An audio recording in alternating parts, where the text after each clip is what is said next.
all over the Commonwealth, including in India.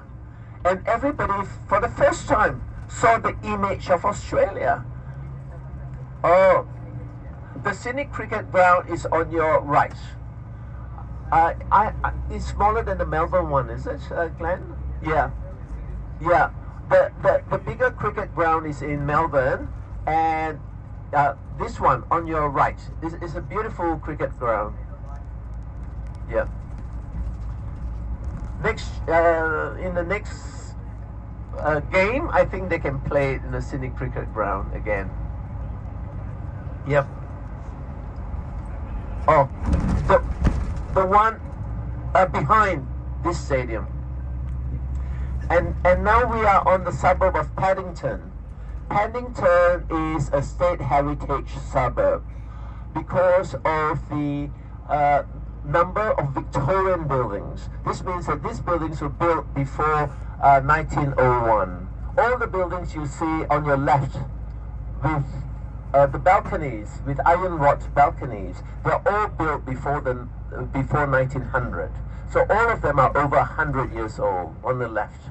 So because of the abundance of Victorian houses built during the Victorian era, it has been preserved as a heritage suburb. This means you can't do much to the building. You have to apply to the council before you can make any changes to the building.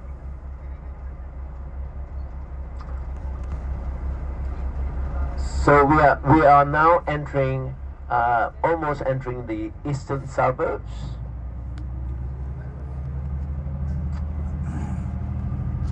And after the traffic lights, the next traffic lights is a park. It is called Centennial Park. It was built in 1888, 100 years after the establishment of after white settlement in Australia. So that's why it's called Centenary. No, Centennial Park, 100 years. That's right. It celebrated its bicentenary in 1988. Yep. So the park on the right is over 100 years old. It was built in 1888 to celebrate the centenary of the establishment of Australia by Europeans. I just spoken to some of you, and I saw that you have bought the Hay chocolates I recommended yesterday, and some of you bought a lot of things from Woolworth yesterday. So that's great. So you found your way to Town Hall, and you also went to Queen Victoria Building. And if you haven't, you can do it sometime late tonight after your cruise.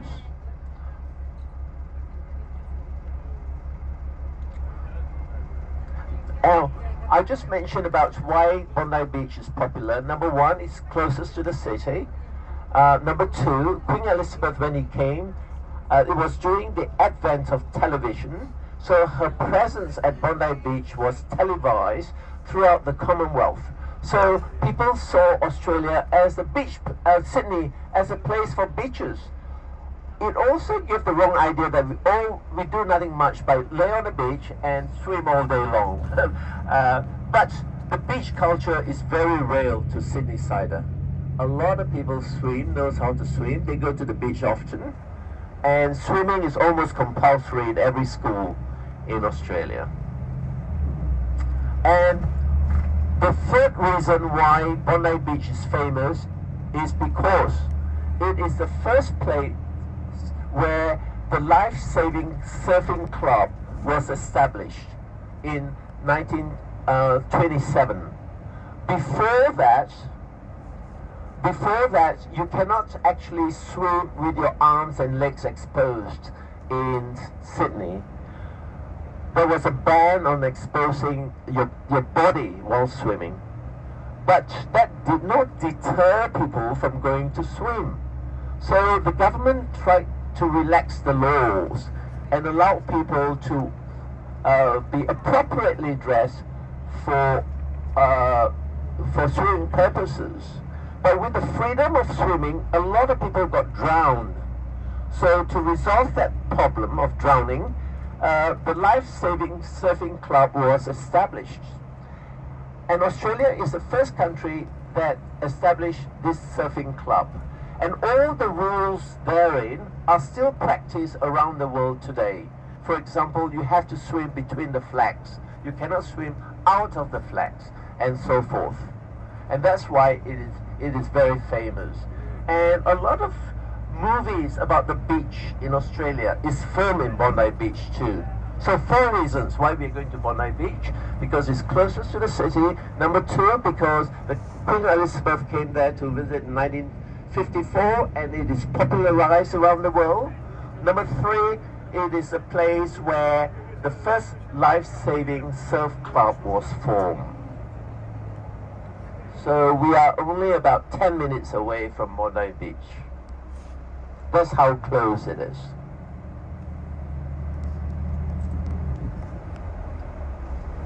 And if you turn left, that's towards eastern suburbs. The most salubrious suburbs in Sydney, in Port Jackson. Do you want to say something?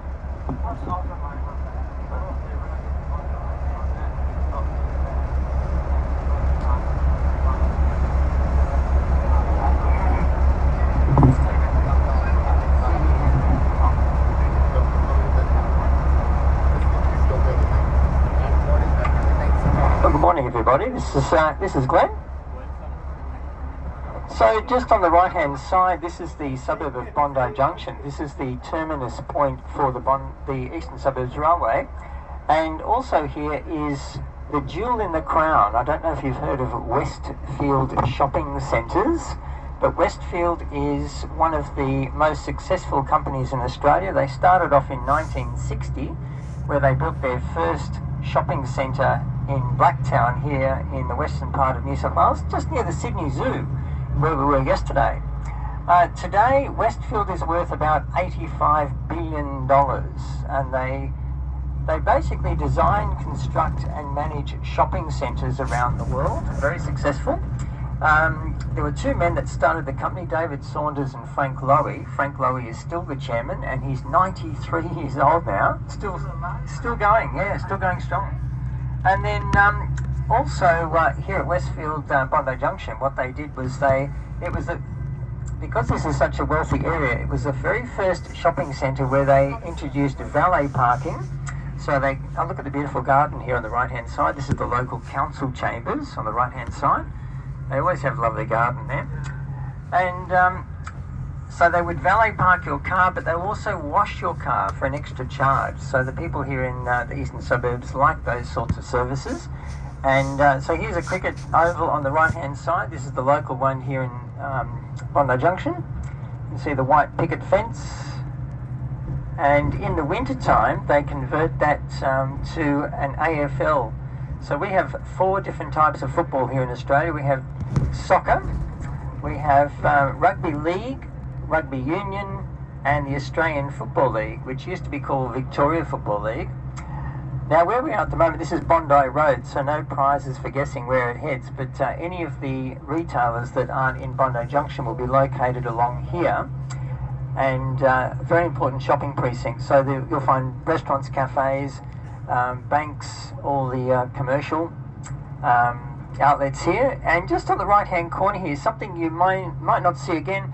I don't know what university you go to, but this gentleman here on the right hand side, he's a fruitologist. There you are. And apparently charges like one too, but has very good quality food there. So if you're a fruitologist, you can do what you want.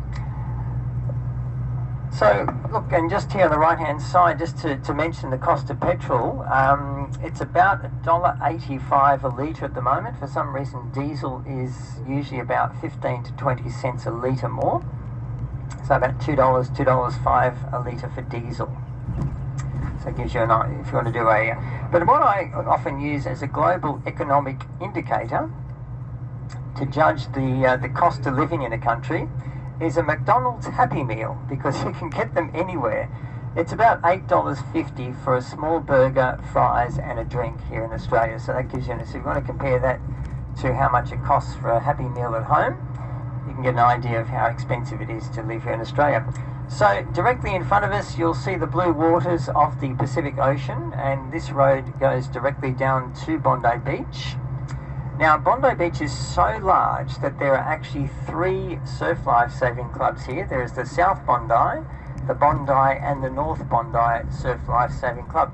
Most of the people that are surf lifesavers are volunteers. We do have some full-time, some employed or some paid surf lifesavers, but most of them are actually volunteers. So if you stand on your tippy toes, you might be able to see New Zealand, and you'll just get a little glimpse of Bondi Beach through the buildings here to the right. There won't be many people there at the moment, but by 11 o'clock this morning, it's going to get up to 30 degrees Celsius here today, so you'll see a lot of people at the beach today. This is the free bus on the left-hand side, this blue bus. It's the Link. It'll take you from the city to Bondi Beach for free. Now, just on the right-hand side, there's also a rock pool there that's actually fed by the seawater, and that's Icebergs Club. And there's a restaurant here, very, very well-known restaurant, which is a very prestigious restaurant with gourmet cuisine called Icebergs Restaurant. Now, if you want to become a member of the swimming pool there, Icebergs, you have to swim every single week, even in winter. And if you don't swim there one week, you can actually be disqualified. So it's called Icebergs because it does get very cold there in winter. Now, you'll find a lot of cafes, restaurants, hamburger places, pizza places. You can get sandwiches and wraps along here. And what we have to remember, a lot of the people come here to Bondi during the day. Oh, there's not much surf there today. Look, there's no waves at all. It's very calm. Once the wind picks up, you'll find you'll get some more waves down there. But the restaurants here all cater for the day trippers, so people like us that have just come here for the day to the beach. But there's a McDonald's here, of course, there's Pizza Hut, KFC, all the fast foods. But you'll find that the restaurants here also cater for the clientele that live here. And a lot of people that live here at Bondi are actually university students. And of course, university students don't want gourmet cuisine. So you'll find that the restaurants and cafes cater for that clientele. Now, when you look down on the beach, you'll find the red and yellow flags. That is, if you swim between those flags, that is the safe swim zone. And if you get into trouble out in the water, that is, you wave your arms around, and that's where the surf lifesavers will come out and rescue you. Now, to keep their skill very high, all of the surf lifesaving clubs have competitions against each other, usually on a Saturday or Sunday, and you'll find other clubs will come here to visit Bondi, and they'll send a couple of surf lifesavers out into the water, and other members of the surf lifesaving club will have to go out and rescue them. So it's a good way of them training and increasing their skill level. Now I'm just going to go to the top of the beach. I'm going to turn around and I'm going to stop over here on the right hand side. There is a coach zone here, and I'm going to give you about actually we could probably have half an hour here for you to have a look around. You can go and get a cup of coffee and ice cream down on the beach. You can go to the bathroom. You can go and make a sand castle. You can twinkle your toes in the water, or you can even go for a swim if you're really daring. It's entirely up to you. So that's Bondi Beach. I'll just turn around up here. So that's the Bondi Surf Lifesaving Club there. This building on our right is the North Bondi Surf Lifesaving Club. So this looks after the northern section of the beach, which is just down here to the right. And if you look down there, you'll see some rocks down there. Looks like they've got a bit of a competition down there today, actually. And you'll find there'll be fishermen down on the rocks. And the water here is very, very clean. So you can catch fish here, and you can cook them and eat them, absolutely fresh. Once again, more cafes, lots and lots of cafes, so particularly on a Sunday morning. You can see all the Aussies have been down for a swim. They can then come and get your coffee, and then head on home. So I'm just going to turn around here, and we'll head down to the beach so you can get out and have a look around and get some photographs, of course, to show the family.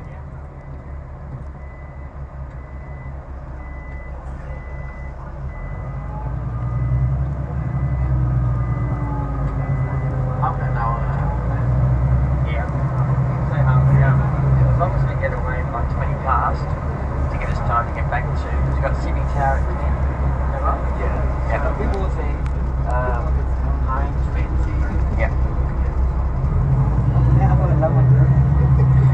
I think this view from this side is a much better view. So look at that. There's the beach. There's the crystal blue water. Now, a couple of things about the beach here at Bondi. Whenever the temperature gets above 24 degrees, I mentioned yesterday, we have a hole in the ozone layer here in Australia. So you have to put sun cream on when it gets above 24 degrees. Now, it doesn't matter how light or dark your skin is. When it gets above 24 degrees, you will still damage your skin. You'll get sunburn. So it's really important to put sun cream on when it gets above 24 degrees Celsius. And just as we come past the North Bondi Surf Lifesaving Club, I'm going to sing a little song for you. Oh, wow. If you have a look on the left here we go, you ready? Yeah. Have a look on the left, because we've got macho man. I've got to be a macho man. There's always... Now, one day I was down here with a group, and there was a guy there as big as Arnold Schwarzenegger. He had oil all over his body, muscles on muscles. He got on one of the equipments there to do some chin-ups, but he had so much oil on his hands, he slipped off and fell straight on his bum. And of course, everybody in the coach burst out laughing. And look at this, folks. We've got VIP parking today. We're the first coach here. Oh, Well okay. done, team. Guys, don't leave yet. Just sit down. I've got some instructions to give to you. No, yeah, I know you have to get down, but I'll just give you some food so you don't get lost. You see this bridge on your left? Yeah. So what you do is, when you get down, just wait for me. I'll take you across the bridge. When you come back, try to find this bridge. So, and also, could you take the number of the bus also? And you have half an hour here, and by 9:20, all of you have to be here, and we leave for Sydney Tar. So you have half an hour to take photographs or have coffee here. And the toilets are, if you walk across the bridge, then you see the original Life-Saving Club. On your right, the next building is the pavilion. And the pavilion have toilets. You can use the toilets there. They have also stalls for coffee. So enjoy your half an hour. So folks, 9:20, but don't panic if you miss the coach, because there will be another one.